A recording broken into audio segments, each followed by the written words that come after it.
Kilo 139, 130, this says mom and her 11-year-old son. He's having A care system in crisis. We expose how it's failing the mentally ill. Male called the police from a bus stop, and he's threatening suicide. With exclusive access to the police, He put something in his pocket. we reveal the mayhem on our streets He was screaming, yelling, using profanity. and in our communities. This is definitely an individual we don't need out sitting at a bus stop with other people.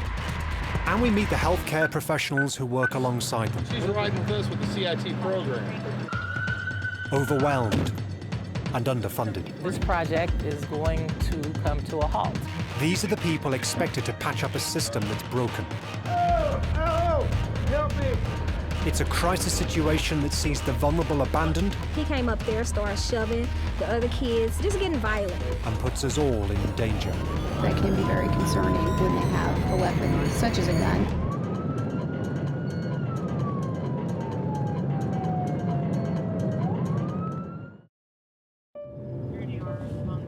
One night in June earlier this year, officers Charles Owen and Jason Cote are on patrol in the south of the city when a call comes in. Male at the bus stop threatening suicide. Where was it? There's an ambulance in Route 6 Rangers. They've dealt with this man before. A fire truck and an ambulance also attend as part of the emergency medical response. What's going on with this guy is he's having a lot of anxiety issues. He's got some medical issues as well. He's feeling depressed, and he said he's just at his wit's end. Charles's search for weapons extends to the man's briefcase. There he finds evidence this isn't the first time he's been in crisis. Most of these are actually files from when he's been discharged from a hospital. They'll take him to a publicly funded facility where he'll be given another mental health evaluation. Meanwhile, Charles finds out some more about him. So with this individual, I ran his name and date of birth on his identifiers, and I found out he actually has 2 warrants right now also. He has one Kansas City warrant for telephone harassments and another one for Kansas City for display of a deadly weapon. This is definitely an individual we don't need out sitting at a bus stop with other people. In the first 6 months of this year, KCMO police took nearly 1,300 calls regarding people who are suicidal. On average, that's around 7 per day. It was only towards the end of last year that the police started to record the numbers of those they deal with in a mental health crisis. We have a huge issue with mental health here. Officers are definitely at the front line. I mean, we are the first person usually that runs into them. We're not by ourselves. So we have the workers at the hospital, we have the doctors, the nurses, the psychiatrists. But the problem is we don't work together as well as we should.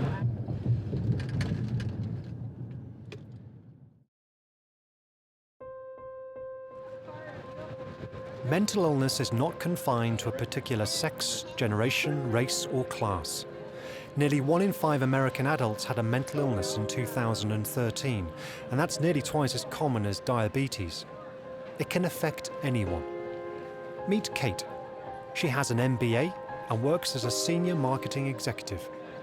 She also has bipolar disorder.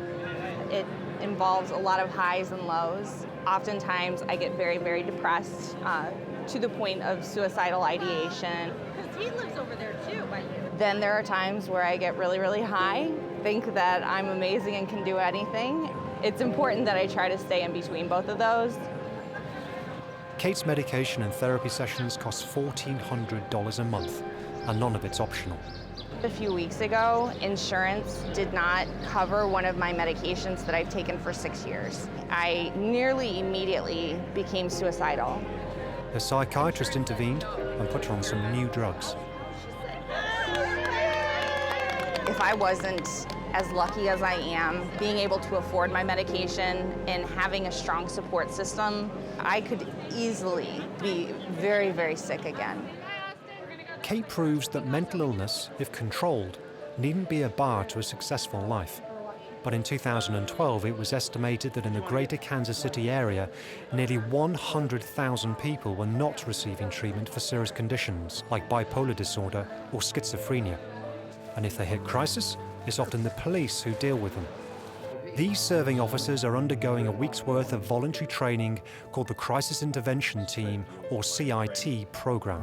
They hear from experts on how to recognize if someone's in a mental health crisis and how to access services for them. And they hear from sufferers like Kate. I would hope that if I was to deal with someone of your stature, that I would have someone who was kind, who was patient. At the end of the week, they graduate as CIT officers and earn the right to wear the badge. The program was first brought to the Kansas City area in 1999, and today around a third of officers on the Missouri side of the city have been through it. Captain Darren Ivey would like the number to be higher. That would make my day if I came in and found out that every single member of this police department voluntarily trained to become basic CIT officers. Will that ever happen? No, but you know what? I'm seeing the numbers go up. It's hoped that over half of officers will become CIT trained within the next couple of years, but that depends on them volunteering. For recruits, compulsory sessions on the mentally ill amount to just 4 hours during their 6 months of police academy. As soon as they get out of the academy, the first call for service they have may be involving someone in crisis. I think the mental health care system in this country is broken. Some CIT sergeants have stepped forward to help their colleagues improve their skills. John Bryant is one of them. John teaches de-escalation techniques on the CIT program. Law enforcement agencies across the country have received a lot of negativity in the press and civil lawsuits in regard to contact we've had with people that suffer from mental illness. This training helps officers to reduce that type of liability. John has also seen mental illness affect his own family. In August 2003, while he was out on patrol, his wife called him about his 14-year-old son, Joe. He'd come home from school and took a butcher knife out of the strainer and cut the phone line and tried to stab his stepmother. And my wife told me this, and she said, I've called 911, and there's police officers and an ambulance on their way to our house, and you need to get here as soon as you can. He was sent to his own house to extricate his son, who was still armed with a knife. I told him to drop the knife or I was going to shoot him. It broke my heart when I looked down and I had my weapon in my hand and I was talking to my own child in regard to that. I put my weapon away and I took my nightstick and I knocked the knife out of his hand, and the two officers and I pounced on him. John's wife sensed something was up and that he wasn't planning to drive his son to a mental health facility. And she was right. I specifically had it in mind that I was going to take my son out to Longview Lake, visit with him for a little while, and then shoot him and then kill myself. I was tired. I didn't feel like dealing with it anymore. After he'd left, she desperately called a number of his colleagues on the force. They convinced him not to do it, and he turned the car around. John has never forgotten how he was helped. I took a vow that anytime anybody needed somebody shoulder to lean on, I'd be happy to help them out.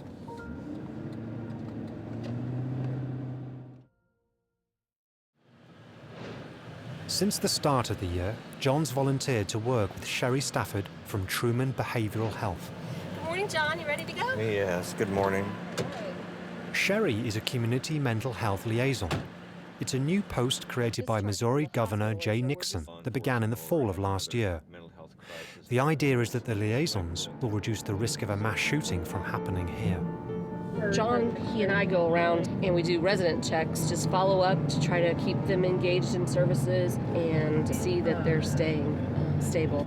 Sherry's job is to get the mentally ill who've had contact with the police into treatment. So we're going to go up to another place here, checking on our lady, and see if we can try to engage her in some services.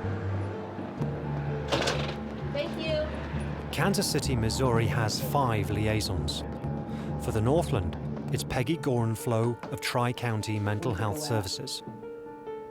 She's been assigned to work with 31 law enforcement agencies. I'll leave it up to you who you think you want to go see. The liaisons get a copy of the report after the police have dealt with a mentally ill person. They then try to get them into services and make sure they stay engaged for at least a month. Because we've got a lot of people that we need to go out and see and not enough time. So we're just going through and kind of triaging them. If they can't reach someone by phone, They'll want to visit them, but it's not safe to go out on their own. We need the police to go out with us on these visits for safety purposes so that we can ensure that the individual is not a danger to themselves or others. As the state funding hasn't bought extra police resources, the liaisons can only go out when officers on duty can be freed up. Today in July is the first time Peggy's gone out in the Shoal Creek area since she started 8 months ago. At the top of their list is a man with schizophrenia who Peggy's been receiving reports on since the start of the year. You get out okay? I'm good. During the last incident, he contacted the police and told them that because of the intruders in his house, he'd armed himself with his guns. The intruders were imaginary, the guns weren't, and the police took them away. They chat with him on his porch. The visit went well. He told them that he's seeing a doctor and is taking his medication. Peggy, however, is not convinced he's stable. He certainly could be a danger to others. He is very paranoid about a particular individual that he thinks is, messing with him. He did talk quite a bit about his weapons. Yeah, I was a little worried when he was talking about the people he was seeing at gunpoint. He's paranoid about his neighbor, and he wants his guns back to protect himself. Unless you're deemed incompetent in some way through the courts. If a court has ordered that a person be held in a care facility for over 96 hours, then they won't get their guns back from the police after they've been sent home. It's the doctors who apply for the court order. But in Peggy's experience, this rarely happens because the doctors want to see people released quickly and treated in the community. I don't think we can make a blanket issue that anybody with a mental illness does not need to have a weapon. But again, somebody who's paranoid or delusional, that can be very concerning when they have a weapon, such as a gun. Fortunately, the schizophrenic man's doctors applied for the court order. Sergeant Cindy Sheldon believes it should be more straightforward for the police to hang on to someone's guns. It's a tricky situation, We hate to see someone who is unstable have that weapon, but our hands are kind of tied. The man could become a danger to others, and Peggy will try to visit him when Cindy is next free in a month's time. Tackling a mentally ill person armed with a weapon is not a rare occurrence for KCMO police. In the 10 months up to June this year, CIT officers alone were dispatched to nearly 60 incidents. And for the liaisons, the reports keep coming thick and fast as people hit crisis. I would love to be able to give more of my time to these cases. This is my folder for what I've received so far to date. Sherry receives reports on those in the center of the city. She's been told she should be able to handle 30 a month, but so far this year, her monthly average has been over 70. And for August, she received 119. Like Peggy, she has priorities for visits. There are things that put them in danger or other people in danger. They're really not going to get any better. Although she'd like to get out every day to check on them, John can only go with her for a few hours every 2 weeks. On this day in June, she's waiting for him to pick her up. He says that he has ADHD and PTSD. But he can't spare the time. I knew it was going to be busy and I didn't have time to go do follow-up calls with her whenever stuff like this is pending. So. He's dispatched to Troost Avenue, where a man suspected of being mentally ill is causing a commotion.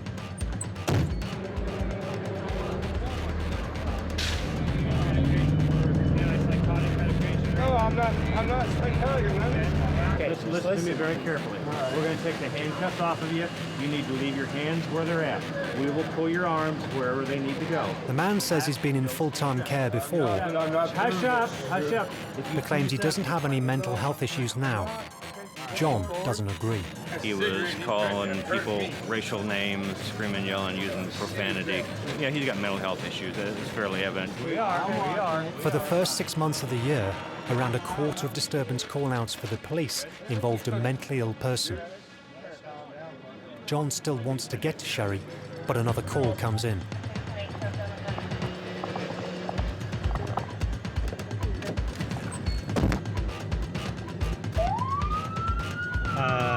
Suspicious parties taking their clothes off.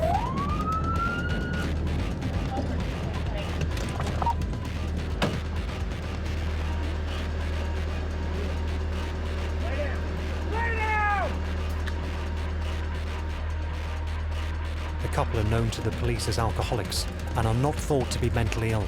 We don't know if they're high or under the influence of alcohol, so we ordered ambulances. Going to take them to the hospital and get them checked out. Having seen the pair into the ambulances, John finally sets off to collect Sherry. But a mentally ill boy goes into meltdown and attacks his family. It's a mother who called about her 10-year-old son who's out of control and tearing up the house. Using his CIT training, John will calm the boy down. Then he speaks to the mother.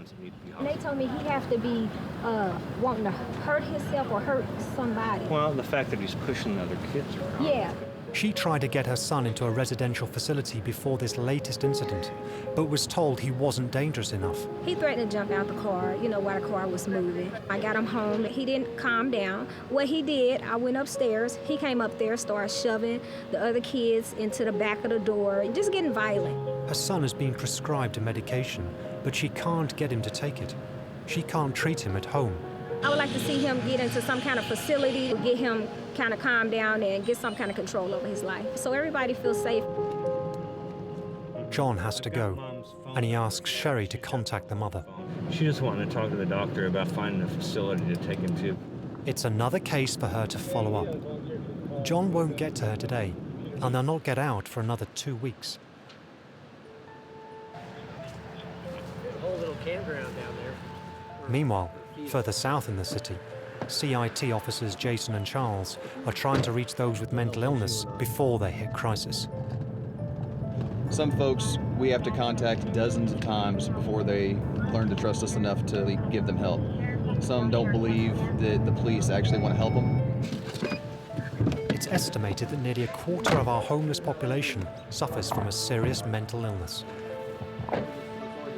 This homeless man tells them he's being diagnosed with bipolar disorder, but won't take his medication. Are you on medication, or what did they say?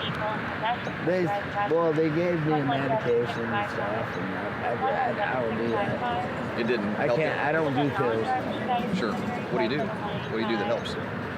Milwaukee's best? He's self-medicating with alcohol and turns down their offers of help. They search him for weapons Everybody can be relaxed. and ask him to empty his open beer can. Thank you. All right. I wish God you luck, bless man. you. You too. Later on, they'll have to deal with him again after he appears to pass out on the sidewalk. Meanwhile, there's time for another visit. You're not in any trouble. Not in any trouble. They attended this man's house a few weeks before when he was causing a disturbance. They don't think he's dangerous, but would like to get him into services. Have you talked to the doctor yet? Robert. My mind goes and goes. In his words, his mind is shot. He has nobody really assigned to keep an eye out for this guy. He's not on medication. Once in a while, he'll get too drunk and he'll run around and holler at his neighbors and scream and yell, but he's pretty harmless. They leave him with numbers for crisis lines, and their time for such visits is over. We are going to a call regarding a mother who is trying to restrain her 15-year-old daughter who is diagnosed with bipolar disorder. The daughter is screaming and being aggressive. When they arrive, the daughter is still out of control. Here, screaming right now. They'll calm her down and decide to transport her to a facility. While they move her, it's police policy that she's handcuffed. Before they leave, Charles gives a quick tour inside the house. So over here, while she's trying to restrain her, she had broken this glass table. We have a broken picture and a broken mirror. She threw it off the wall. She also threw a cell phone, which broke. Just 2 weeks before this incident, a residential facility had released the girl. She'd been given medication, but her mother wouldn't let her take it until she got a second opinion on its side effects. If they don't take their medication, really all this is for nothing. We can bring them to the hospital, let them meet with doctors, but if they're not going to do the things on their end, then it's not going to help. The care system isn't supposed to work like this and leave those with mental illness vulnerable to crisis. But if they're living in the community, they're expected to engage in treatment themselves. The costs involved deter many, but even those who qualify for Medicaid may be reluctant to seek help. In the south of the city, Swope Health Services tries to reach the very poor. Its liaison is Cheryl Reed. I cannot visit everyone. The numbers are just too high, and I'm just one person. Cheryl has found that even when people are given medication for free, many won't take it. A lot of the time, people with chronic and persistent mental health issues don't really realize that they have a problem, number one. Her husband said she wasn't taking it anyway. Yeah. She said she was, but he said she wasn't. Number two, the side effects. They don't like the side effects. There's often weight gain. They don't like the way it makes them feel lethargic, high, woozy. How you been, sir? And then the stigma. They don't want people to think that they're crazy. She's riding with us with the CIT program. I'm allergic to tomatoes. I stopped eating tomatoes, my legs start coming back. Have you ever thought about getting any services? I'd like to think that I am saving lives through these visits, that I am stopping them from having suicidal thoughts. She had lacerations on her arms and legs that were bleeding. You never know when somebody might listen to the voice that they're hearing that's telling them to kill their family members or telling them to just go on a shooting rampage. But all we can do is try to reach as many as we possibly can and stop another crisis from occurring. Since the start of the year, Cheryl's been able to go out on visits twice a week because Swope freed up $10,000 internally to buy her off-duty police time. Just over 60% of those she's visited are now engaged in services. Thank you very much, and if you need it, you got our information. Okay? It's been a success, but the funding for her police escort is coming to an end. The issue that we have right now is that we're out of funding, and so this project is going to come to a halt. Swope will try and keep the project going, but the rate of Cheryl's visits will drop from twice a week to once a month. The police are currently looking into the feasibility of a CIT unit to work full-time with the liaisons. The obstacle they face, however, is a lack of extra funding. Jason and Charles are on another shift, and they know what to expect. It's almost like we're putting duct tape on an airplane. You know at some point the wings are going to fall off, but you're expected to keep flying and flying and flying, and it's dangerous. Which is where I was trying. They're dispatched on a familiar call. You talking about the front entrance side of the building? Right now we're going to one of the city homeless shelters regarding a possible psych patient threatening to kill himself. On the way, they're told he's left the shelter. They pull into a bus station, and a bystander tells them to speak to a young man there. They think they found him. He believes the homeless shelter staff are following him, and the officers quickly assess him as possibly suffering from schizophrenia. His father is on his way to pick him up, and he lets Charles speak to him on the phone. Has your son ever attempted suicide before in the past? A few minutes later, the man's father arrives to collect him. He assures the officers that he can handle things from here. Then another call comes in. He is not the right person, we just found out, because I guess the original person just showed back up, so we're going to go contact him. The officers race over to the homeless shelter to prevent the suicide. Is the guy with orange shorts? Right here. Right here, right there. Okay. The young man is hearing voices telling him to kill himself, but he doesn't want to do it. He'd been released by a mental health facility 3 days before, even though his medication has yet to take effect. It's decided that the officers will transport him back to a facility. While they wait for the police van, they just need to keep him calm. Then the unexpected happens. Oh, help me. Jason has to leave Charles by himself. A cab dropped this guy off. He has a hip injury, and he thinks he re-broke it while we're still dealing with the other guy over here who is suicidal that we have to take to this other hospital. Paramedics conclude the injured man doesn't need to go back to the hospital. While they help him into the shelter, the police van has arrived to transport the man with schizophrenia.